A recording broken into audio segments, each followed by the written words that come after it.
Tantor Audio, a division of Recorded Books, presents Dashing Mr. Snow by Jaci Burton, narrated by Meghan Kelly. Chapter 1. Brooke, come here. I'm on my phone, Mom. Claire Asher rolled her eyes, as if her teenage daughter being on the phone were something new. But she wanted Brooke to see what was going on in the neighborhood. There's someone moving into the house next door. Really? She heard footsteps coming down the stairs. She knew Brooke's curiosity would get the better of her. Who is it? And who moves in the Friday after Thanksgiving anyway? No idea, but there's a girl who looks close to your age standing around outside on her phone. Do you know her? Brooke peeked through the curtains. Nope, I don't know her. We should go over and say hello. Brooke gave her a horrified look. I don't think so. Claire leaned back. Why not? Because, I don't know. We don't know them? Exactly why we should welcome them to the neighborhood, with baked goods or some food or something. Brooke rolled her eyes. I'm out. After Brooke made her way back upstairs, Claire continued to peek as the furniture was moved into the house. Not that she was all that interested in their furniture, but she was hoping to see the couple moving in. So far, no glimpses, but she knew what it was like to be new in a neighborhood. Though she'd lived in this house for a long time. After the divorce, it had been Ed who'd moved out, while she and Brooke had stayed. Still, it would be nice to welcome them, and she had the time. Brooke, I'm running to the store. I'll be right back. She heard some grumbling that might have been acknowledgement. Good enough. At the store, she picked up ingredients to make a quick casserole. It wouldn't be fancy or anything, but at least she could bring something over to welcome her neighbors. She cooked the pasta, mixed the ingredients together in the casserole dish, and put it in the oven. Within 45 minutes, it was hot and ready. Brooke? What? Come downstairs, please. She'd give a kidney for some kind of intercom system so she wouldn't have to spend half her life yelling up the stairs. She refused to engage in text messaging her daughter who lived with her, though it was Brooke's preferred conversational system. Brooke came down the stairs. Something smells good. What's for dinner? In her hurry to make something for the neighbors, she'd completely neglected making something for Brooke and her. She'd have to rectify that later. No, it's for our new neighbors. Come on, we're going over to meet them. Eye roll was in perfect working order today. Mom, I don't want to. But you're going to. Put on some shoes and your coat. Brooke heaved a sigh, but slipped into her tennis shoes and slid her coat on. It wasn't overly cold for late November, and fortunately, they hadn't had any snow yet. But it was due any day now. Claire had wrapped foil around the casserole to keep it warm, and she used pot holders to carry it across the lawn. The movers had left, but lights were on all through the house. Ring the doorbell, please. I'll just hide here in the corner. Brooke wrapped her arms around her middle, giving her standard sullen look. The door opened, and a strikingly handsome man answered, offering up a stunning smile. For a moment, Claire forgot to breathe. Hey there, he said. Hi, we're your next-door neighbors. I thought you might be hungry, so I brought over a welcome to the neighborhood casserole. Really? That's nice of you. Come on inside. They stepped inside, and he closed the door. Want me to take that for you? It's still hot. Okay, follow me then. Madison, we have company. He yelled to the stairs, making her feel right at home. She followed him down the hall, winding their way around boxes and into a small kitchen. A younger couple had lived here before, but they hadn't been friendly, so Claire had never been in this house. The place looked recently renovated, but it was a very charming craftsman model, and the kitchen still retained that feel, though it had a beautifully modern look with a white cast-iron sink, all-white cabinets, and lovely quartz counters. You can set it here on the counter. I'm Sullivan Snow." After she pulled the pot holders off, she held out her hand. "Claire Asher. This is my daughter, Brooke." He shook Brooke's hand. "Great to meet both of you. Thanks for bringing the food." A beautiful dark-haired girl about the same age as Brooke came into the kitchen. "And this is my daughter, Madison. Maddie, this is Claire Asher and her daughter, Brooke. They live next door." "Hey," Maddie said. "Hey," Brooke said in return. "We just moved here from Chicago," Sullivan said. "My ex-wife got a new job here, and since I work from home, we figured it'd be good to keep the family together. As much as you can be together when you're divorced, anyway." "Oh, so it's just you two here?" Sullivan nodded, sliding his hands through his thick head of hair. Claire couldn't take her eyes off him. He was tall, lean, his hair silvery gray with some raven black still visible, and eyes a deep shade of blue. He was so handsome. Her throat had gone dry, a rarity for her, since most men she encountered didn't hit her hot buttons. This one did, which was damned inconvenient since he was her new neighbor. "So wait," Brooke turned to Maddie. "They moved you in the middle of the school year?" Maddie nodded. "Yeah, that's awful." Brooke shot Sullivan a disapproving look. "She had friends and stuff. Do you know how hard it is to make new friends at our age?" "Brooke." Claire slanted her daughter a glare, then looked over at Sullivan. "I'm so sorry," but Sullivan just smiled. "It's okay. I've already heard it plenty from Maddie." "At least someone understands how hard it's going to be for me," Maddie said. "What year are you?" Brooke asked. "Sophomore." "Me too. Are you going to go to Notre Dame?" "Yes." "Perfect. We'll hang out and be friends. See? It's not going to be so bad now." Maddie's shoulders seemed to relax, and she smiled. "Want to see my room?" "Sure."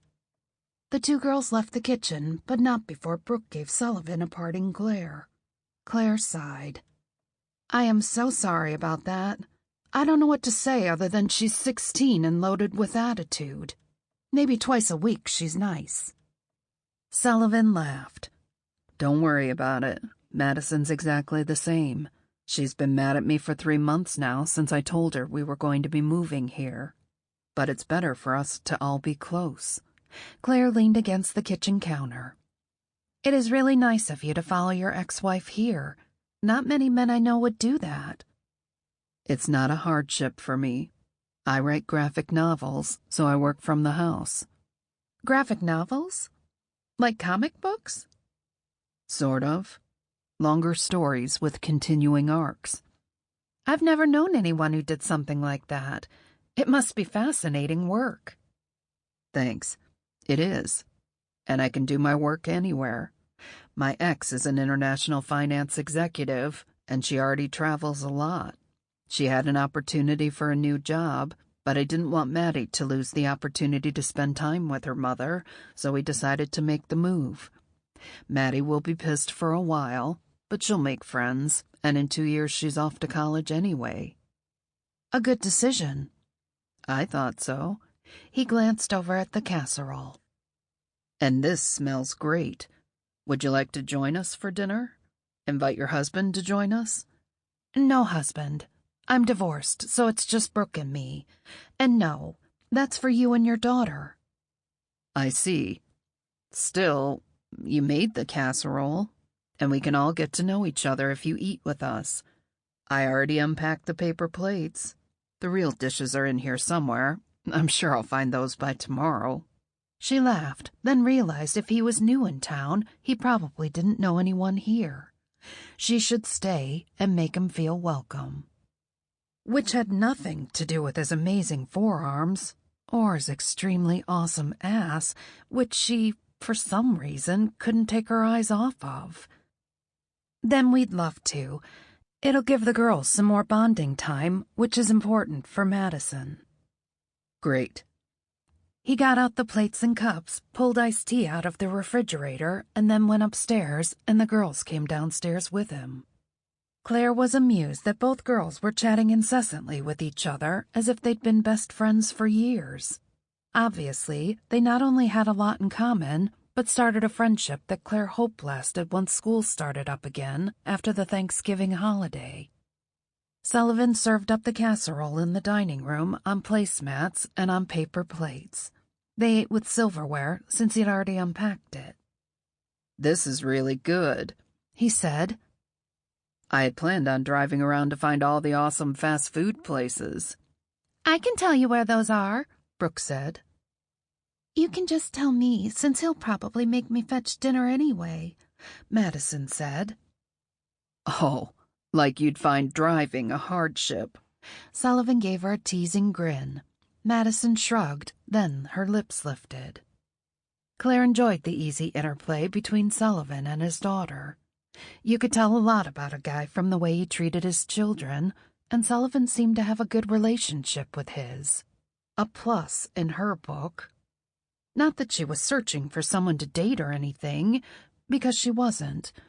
But if she was, so far, he'd get a high ranking on her possibilities list. "I drive to school every day," Brooke said. "so I can give you a ride." "That'd be great. Thanks. And I'll introduce you to all my friends, so you'll have a core group as soon as you start. In fact, we'll go meet some of them tomorrow if you want. That way, you'll know people before you start on Monday." Maddie looked to her dad, who nodded and said, "Yes, you should definitely do that." She grinned. "Sounds fun." The girls finished their plates, took them into the kitchen, and disappeared upstairs again, leaving Claire alone with Sullivan. "How long ago did you get a divorce, if you don't mind me asking?" he asked. 4 years ago. 5 for me. We're much better as friends than we were together. She wanted travel and exotic locations, and I'm a homebody who likes working on the house and the yard. We just didn't mesh well. But we both love Maddie and what's best for her, so we work well in that together. That's a good thing. My ex and I thought we had a good marriage, until he knocked up his office manager. Sullivan choked on his tea and set the glass down. "What? Holy shit. I'm sorry, Claire." She couldn't believe she'd just blurted that out to someone she'd barely just met. But there it was, out there now, and she couldn't take it back, so she shrugged. "I'm over it. He's married to her and they're living happily ever after, I guess, and Brooke has a little brother now." He leaned back in the chair. "Wow. What a mess that must have been."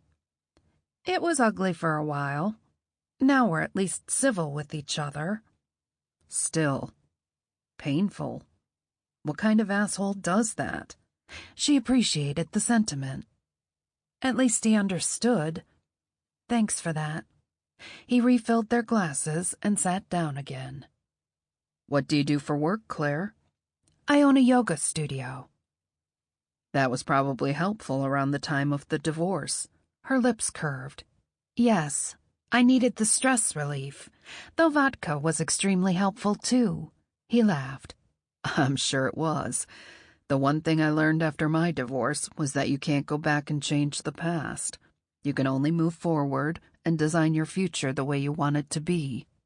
I wanted Maddie to know that her parents could still be her parents, that just because we weren't together as husband and wife didn't mean we couldn't still successfully act as her parents, as a team, that we both loved her and wanted what was best for her. Know what I mean?" "Yes, I do." She wanted to believe that was true, but there was still so much bitterness inside of her because of what Ed had done that she could barely stand to have a phone conversation with him. But sometimes it was necessary to schedule changes in visitation days and vacations and the like for Brooke. She wished it could be different, but it wasn't. And yet here was Sullivan, who'd changed states because of his ex-wife. He'd uprooted his daughter, his own comfortable life, so Madison could see more of her mother. To see someone else navigating their divorce so successfully was almost painful. And at the same time, It was encouraging to see that it could be done. Then again, it was already clear Sullivan didn't put his own needs and wants first, which made him completely different from her ex. She stood. "Well, I need to go. I have some things I need to do."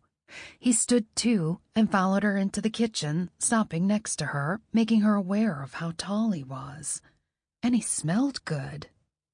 How long had it been since she'd been so utterly aware of a delicious man standing next to her? And this one was her next-door neighbor. Was that inconvenient or utterly convenient? Claire didn't have an answer for that. All she knew was she felt a fizzy zing of attraction. And whether it went anywhere or not, she liked that feeling. "Do you want to take the casserole home?" he asked. "No, you keep it and finish it off."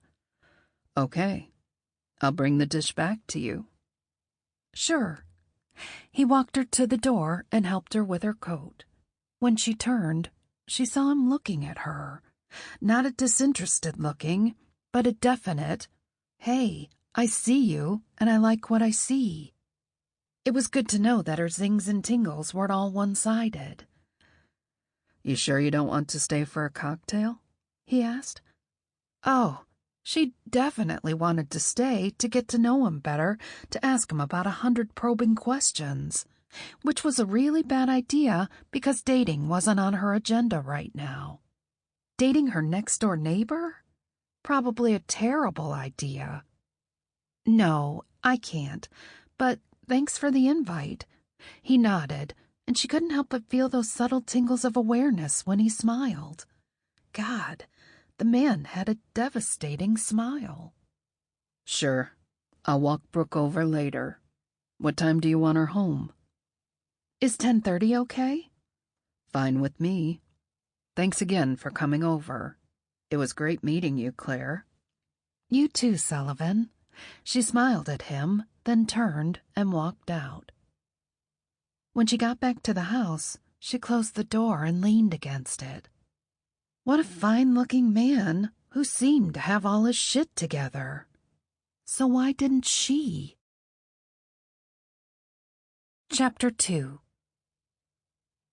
It had taken 5 days, but Sullivan had the most important items in the house unpacked, and all the furniture was where it was supposed to be. He'd gotten Maddie to school on Monday. She wasn't at all happy that he'd taken her to school that first day, but she'd get over it. She'd wanted to ride with Brooke, but he'd wanted to go to the school office to make sure all her paperwork was in order. Everything had been fine, of course, and Maddie had hightailed it out of there as soon as she'd gotten the okay. Brooke had been waiting outside the office to take her around and show her the layout and where her classes were. They were both excited to learn they shared 3 classes. Sullivan was relieved that Maddie had already made a friend, and one who lived right next door was ideal. He couldn't have asked for better circumstances. Moving hadn't been on his top 5 list of wants, but when Victoria had told him about the job offer, they'd discussed it as an option. She saw so little of Maddie as it was, and with her home city changing from Chicago to St. Louis, she would have seen even less of their daughter.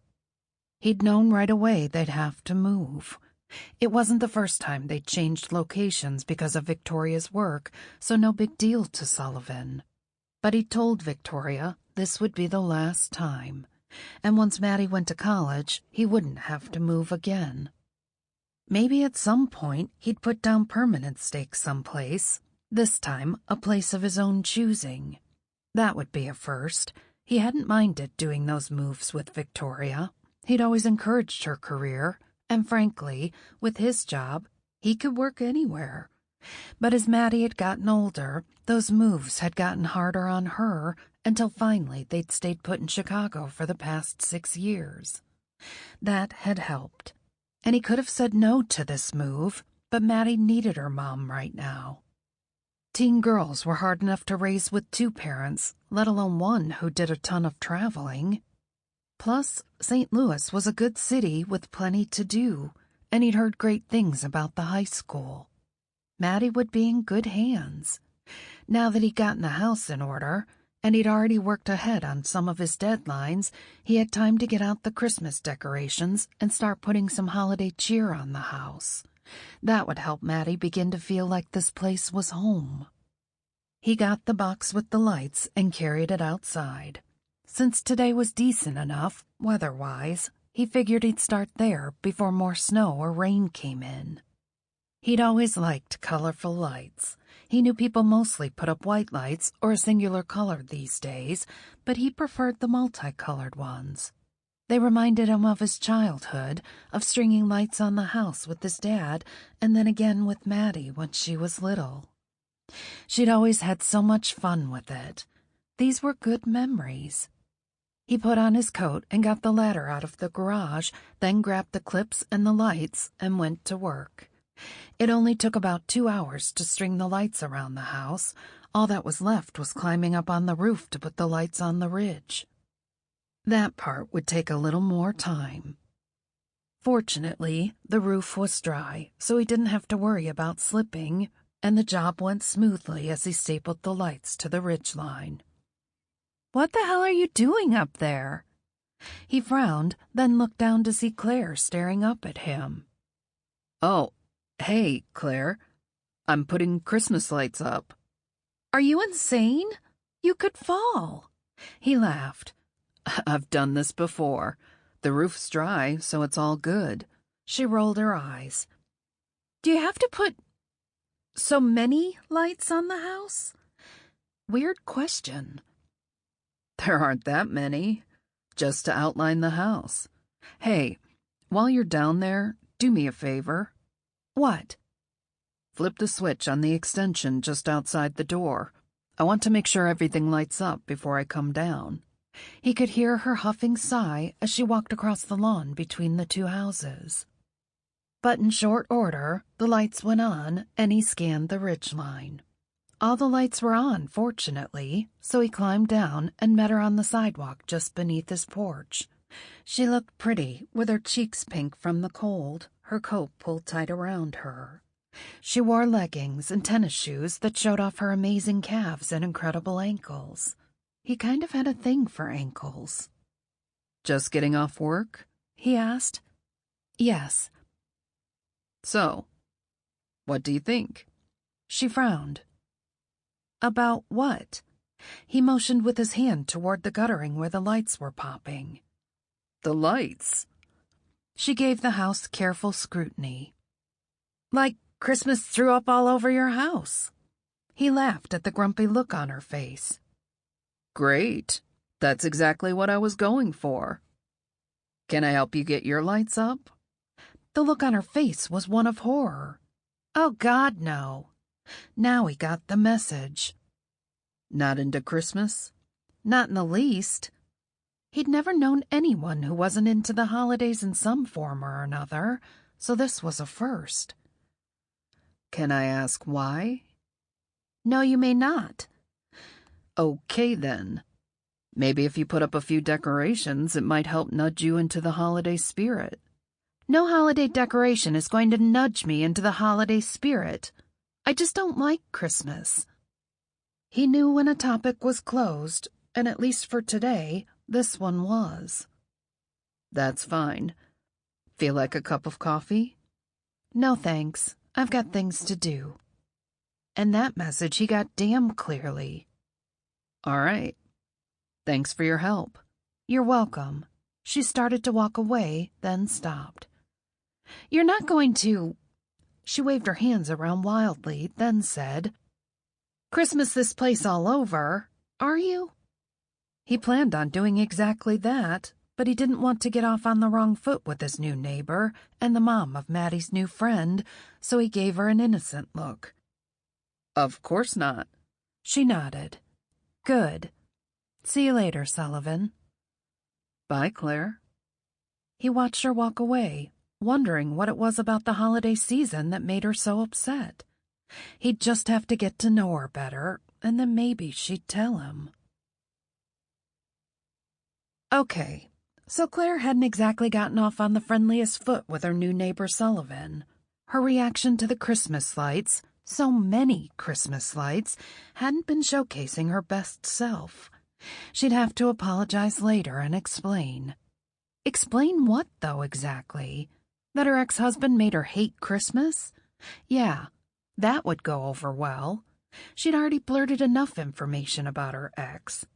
It would be best to just tell him she'd been in a bad mood and say she was sorry and leave it at that. She finished making dinner and called Brooke to come down to eat.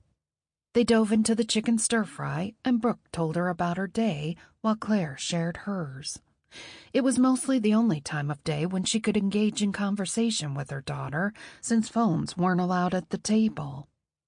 "How's Maddie doing?" Claire asked. "Good. She's really great. I like her." "I'm glad to hear that." "Did you see that Mr. Snow put up Christmas lights?" Claire dug her fork into the food and nodded. "Yes, I saw." Silence for a few moments, then Brooke asked, "Maybe we could put some lights up?" Claire tensed.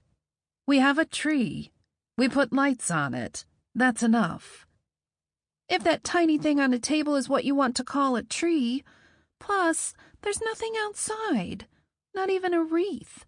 It's so not Christmassy here, Mom." "You get plenty of Christmas decorations at your dad's house." Brooke let out a prolonged sigh and continued to eat. Claire knew Brooke was disappointed. It was always the same around the holidays, had always been like this since Claire and Ed had broken up. But she couldn't bring herself to feel that holiday cheer, not when... No, she wasn't going to think about Ed or what he'd done or the timing of when he'd done it. It was in the past. She couldn't go back and change it, and there was no point in thinking about it anymore. But she also couldn't continue to make her daughter pay for her father's mistakes. "Maybe we could string a few lights around the front window and the fireplace?" Brooke's head shot up, and Claire was rewarded with her daughter's bright smile. "That would be amazing." Okay, a total win. She could tolerate a few twinkles if it put that smile on Brooke's face.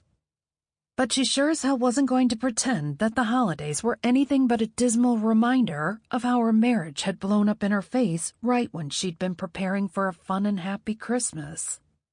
The holidays could suck it. Chapter 3. It had been a good day at the studio. Claire had taught 2 classes, and her staff all had full schedules. Business was going well, and for this time of year, that was a very good thing. Class size typically tended to drop off in December when people were busy shopping and getting ready for Christmas. But according to her books, the Breathing Space Yoga Studio was holding steady, and she was happy about that. She'd see a strong pickup in January when everyone wanted to work off the holiday pounds or find some stress relief, which would be awesome. But even now, things looked great, which put her in an outstanding mood as she headed home. She parked her car and headed up the front porch steps, frowning as she fumbled for the key. Something felt different under her feet. She looked down and saw a front doormat that was most certainly not her normal front doormat.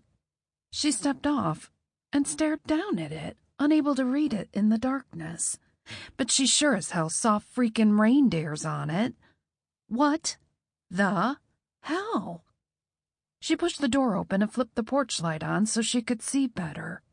Sure enough, there was a front porch doormat with reindeers and Happy Holidays scrawled over the top of it. "Brooke!" she hollered. Brooke ran downstairs. "What?" She pointed at the doormat. "Did you do this?" "That's so cute! Where did you get it?" "I didn't buy this thing. Where did it come from?" Brooke shrugged. "No idea." Brooke sauntered off while Claire stared at the offensive doormat. She looked over at Sullivan's house, realizing there were now 2 lighted reindeers on his front lawn. Gag. She went inside and shut the door, shrugged out of her coat and hung it up on the hook, and laid her purse on the table, all the while seething that her new incredibly good-looking neighbor had blatantly lied to her. And not only had he lied to her, he was undoubtedly the one who'd put an unwanted, unwelcome, and holidayish doormat on her front porch. decorating his house in overdone holiday Sample complete. Ready to continue?